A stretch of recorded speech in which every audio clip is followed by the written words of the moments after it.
Oh, I don't know why you can't see me.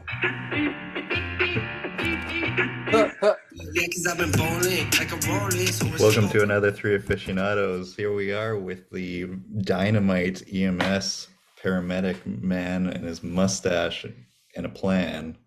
And I'm here with the Daniel Ross, and I'm just a douche in a leather jacket.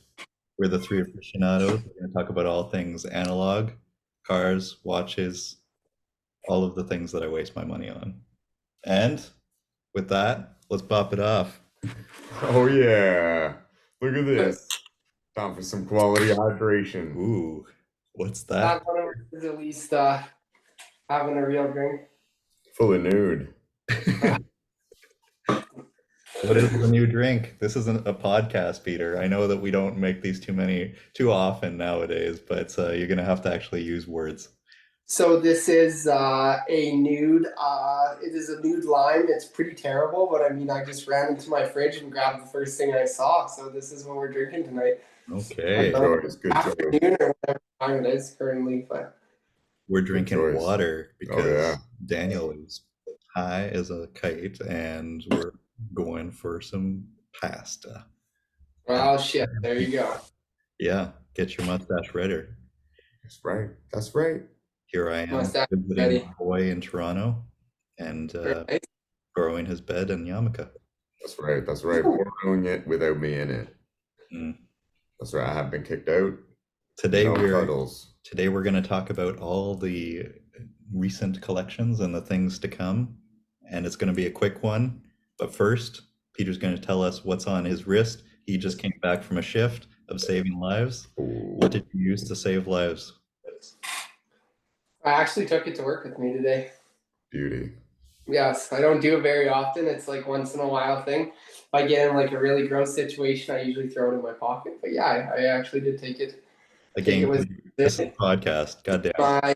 This is my Tudor Bronze Bay or Black Bay Bronze. To anyone who is not watching a podcast, sorry, I'm a little bit in the moment still, a little bit flustered. Right, dive into it.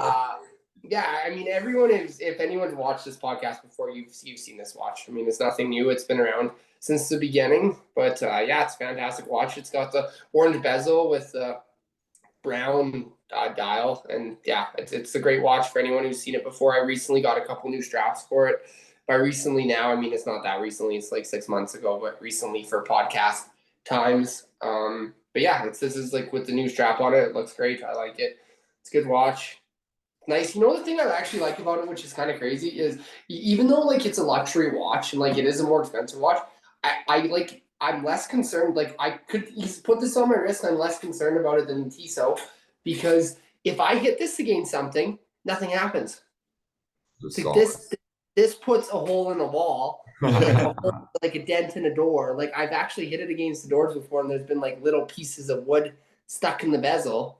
And it's like, and it looks fine. I mean, but the Tissot just, it's I mean, it is stainless steel. It's a scratch magnet, right? So I would never ever wear that to work or anywhere. But I mean, I wear this. I bring this everywhere. I mean, I brought it swimming. I bring it fishing quite often. I wear it to work like unregularly. It's mostly when I have like training days or things like that. I just kind of like to bring it to, just do a little subtle flex. But besides that, that's basically it. What's on your gentleman's wrist today? Yeah, that's a sweet watch, man. D-Ross. Well, we're having a rubber party over here. Oh yeah, Rubber. I've got my Victorinox field watch on. Reference number not memorized, but it's got a window for a date, and I like that. Also, it is stainless steel, so it's covered in scratches, but I like to consider it worn well. Worn so well on rubber. Yeah, and what kind of rubber do you have strapped around your wrist? I have the most well-rubbered wrist. It is the Daytona Paul Newman modern gold and oyster flex rubber, black and yellow with a splash of red Daytona. Boom. Yeah. Boom. Bringing a gun to a knife fight, as always. Gun to a rubber knife fight. I 3D printed this one out of my butt. It's interesting is we're all wearing. I gotta say, I'm not a big rubber strap guy, Peter and I both have some rubber straps that we've recently purchased. What's it called? Hanky? Honka? Um, sh- Yeah, well, we both screwed that up. Rubber But straps from it's an Hanky Panky. aftermarket strap for the Moon Swatch. And Horace. of course. This is No, Hanky. Hanky Panky Horace. Yeah. Yep. Yeah. And I gotta say, this one punches well outside of that league, but it does have titanium little bars inside of it and little baffling that allows for nice perspiration wicking away. yeah. Perspiration wicking. Slides over your wrist. You know, I actually just slept with it, and Daniel creepily took a photo of me while I was sleeping with it, you know, kind of like this. And surprisingly, I kind of look good. Like, not shitty. I mean, not good, but not shitty, not weird. I mean, it's pretty weird. He took a photo of me while I was sleeping, but you I'm know, an excellent photographer, He is. and I'm very sneaky.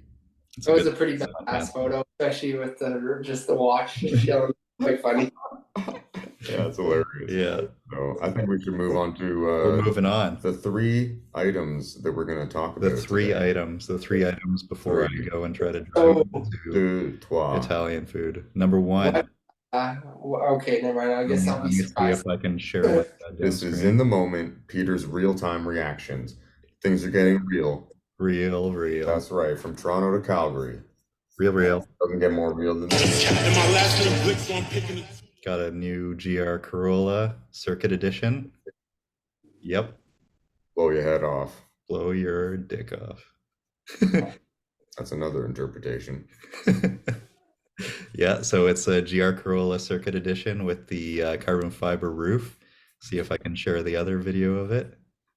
And look at me with technology. Oh my god, so I did it. adept. There we go. Car's beautiful. I'm actually so excited. Yep. This is like you guys have gotten honest- a ride in it yet, No. but yeah, it's like a little pocket rocket. It does feel like a rally car for the road, and it's really engaging. It makes me drive like a complete lunatic. Even when I haven't even broken it in. I'm currently at 700 kilometers. So this is, for those who don't know, you know, the 3-cylinder turbo. It's based off of the GR Yaris, but North America gets the Corolla. It's got the 3 little poo chute exhausts. It's got the bigger wing over the core base model. It's got the carbon fiber roof, and it's got the hood vents. It comes in the red, which was not my choice, but it actually looks a lot better in person. And it comes with a better bolstered and nicer kind of sport seats. Overall, gotta say I really like it. Is it a forever car? Not sure about that, but I think it's a pretty cool car for the time being. Excitement values? Excitement value Give 7. us a star number. 7. 7 stars. 7 Very stars out exciting. of good. That's 10 pretty stars. exciting. Pretty exciting. it's fun. And what kind of excitement values would you give it on a star-based scale, without ever having even been in it?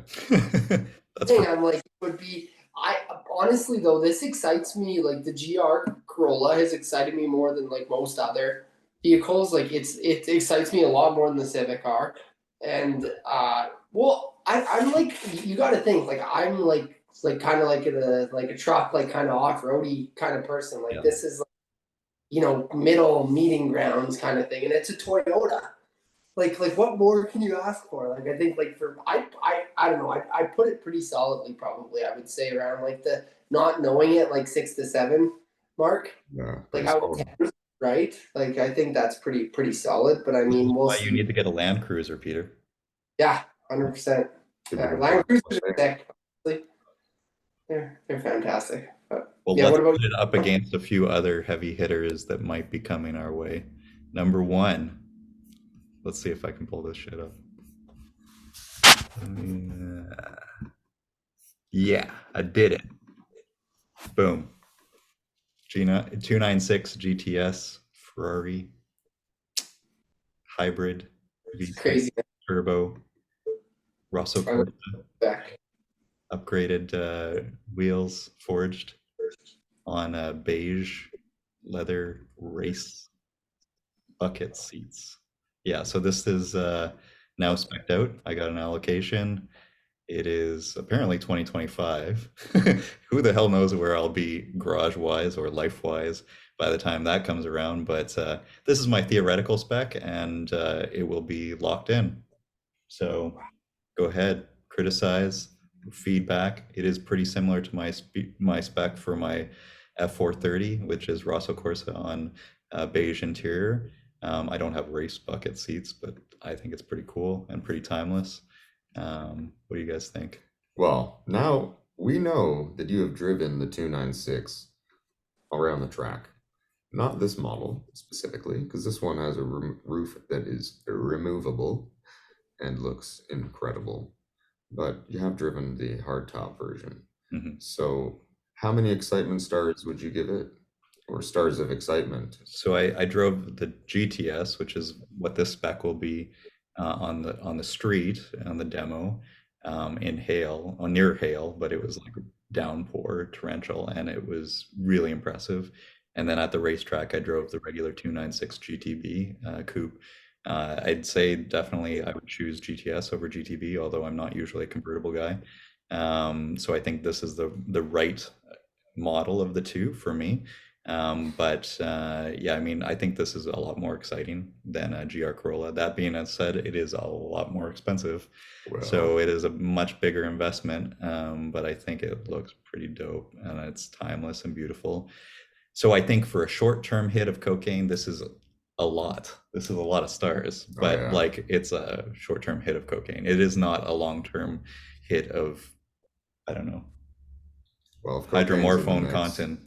That's right. That's doctor referral at this point. I'm gonna give you a little oxy there with this one. I think this one is maybe 8.5. I no, mean, wrong. I'm thinking short and long term it's balanced, right? Like short term, I guess it could be like a 9. Yeah. Long term though, like I don't know, like 6.5, because like I just can't see myself having this for a long period of time. But I think it's a super cool experience if I can have it without losing my shirt. So for this time being, I'm in. I got this, and I'm gonna pull the trigger likely with moving forward with this kind of like allocation and build spec.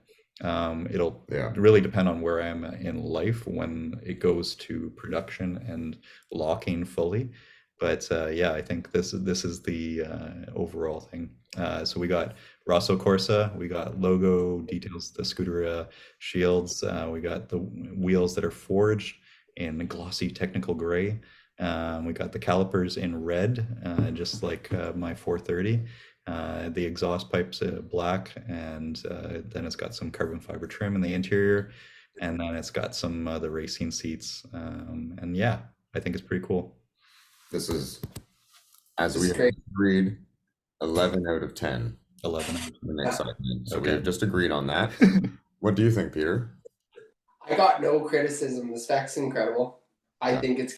I mean, I've never personally been in one, or like I haven't had too much personal experience with them. Like I've seen them drive around the track. They sound great and they look fantastic. I mean, I think it would be a super cool experience. Kind of like you said, if you can enjoy it for a bit and then go from there. But yeah, it's great. I got nothing else to say. I think it's awesome. Let's talk Congratulations. about the green pipe here. Perfect. All right. From let's go. reality to what's coming and promised to me to what's a theoretical and hopeful. So I'm told that who knows how many allocations, but if they get 3 allocations at Porsche Calgary, I'm getting the 911 ST. But that's a big if, because Canada right now has less allocations and it seems to be coming in waves. So hopefully this would be a dream car. This would be really the dream come true if I can get a 911 ST. So again, we've talked about this. This is the GT3 RS in a manual with shortened gears. That's basically a spiritual successor to the 911R. And it's, you know, a race car for the road. And so this is my theoretical spec. I'm going with the heritage design with the shore blue, with the magnesium kind of whitish wheels, and then with the livery on it, the number would be on it, and then obviously with the beautiful kind of brown cashmere interior. Similar vibes, I think, timelessness wise of the 296, but I feel like this would be a forever car to me. And so stars, 11, both short term and long term. 12 then. Well, okay, I guess 12 out of 10. 12 out of 10. He still doesn't understand the scale yet. I don't. But it's okay. Daniel's scale is. Yeah, it goes way above 10. And so yeah, this is just I think this is like you said, maybe a 12 or 13 out of 10, like an incredible car. So but if I got this allocation, I could keep the GT2 RS and the 430 and add this. It wouldn't require the movement that a 4-liter would. So no, but he would have. I think pretty cool. Yeah, the GR Corolla. I mean, yeah. I mean, more likely the 996 Turbo. I think that's the one that would really have to be moved. But I told the dealer, I was like, if you get me the ST, I'm willing to give you the Turbo. I'm willing to give you the GT2 RS. You can feel free to punch me, Daniel, in person. No, I think I'm okay with that. I feel like I can catch a GT2 RS in the future. If it would be worth letting go of my GT2 RS to get the ST, and then I can always chase the GT2 RS in the future because there's lots that are on the market, right? I'm happy with you saying that. Yeah, that's understandable. Yeah. This is like if you're gonna go for a forever car to the GT2 is a forever car, but like at that point, well, I don't know, may not be a forever car. Maybe it is, maybe it isn't. But it's like this. I think to use that as a stepping point, it's not like impossible if you wanted to get another one. Here's what makes it particularly special. This would actually be 2024, and it's not 2025. And I could get a European delivery out of it, drive it in Germany, and it's in shore blue, or kind of a baby blue, and it would commemorate the birth of my first baby boy. Oh, so another day. That's right. On the next podcast, you'll be featuring the birth of my child. We ain't got no time for that today. All right. Well, with that, we're signing off. Good night. Good luck. Get fucked. Peace.